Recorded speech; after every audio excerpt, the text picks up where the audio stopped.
কলকাতার মধ্যেই আমরা খুঁজে পেয়েছিলাম একটা এরকম রেস্টুরেন্ট যেখানে বাংলাদেশি খাবার পাওয়া যায়, দ্যাট ইজ হেমুর হেসেল।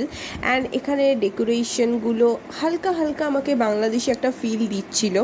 দেন আমরা সবাই মিলে, অ্যাকচুয়ালি আমার কাজিনসের বার্থডের জন্য আমরা সবাই মিলে ওখানে ভিজিট করেছিলাম। অ্যান্ড দেন আমরা ওখানে অনেক কিছু অর্ডার করেছিলাম। অ্যান্ড ওখানে ডেফিনেটলি হ্যাঁ এরকম ফটোজেনিক অনেক জায়গা রয়েছে। তো খাওয়া দাওয়ায় আসা যাক। সবার ফার্স্টে আমি অর্ডার করেছিলাম ভাত, এটা ছিল গন্ধরাজ ভেটকি। দেন আমি অর্ডার করেছিলাম ভেটকি মাছের পাতুরি। বাঙালি খাবার খেতে আবার ভেটকি মাছের পাতুরি খাবো না তা কি হয়। সবচেয়ে ভালো ছিল এই চিকেন ভর্তাটা। দেন হচ্ছে চিংড়ি মাছের মালাইকারি, এটা ছিল হচ্ছে মাটন জালি কাবাব। অ্যান্ড যেটা আমার অ্যাভারেজ লেগেছে, দেন হচ্ছে আমরা অর্ডার করেছিলাম মোরগ পোলাও, এটা ওখানকার স্পেশাল আইটেম। দেন চাটনি, পাঁপড়, অ্যাকচুয়ালি আরও অনেক কিছু ছিল যেগুলো আমি ভিডিওতে নেই বিকজ এত খাবার আমরা অর্ডার করেছিলাম।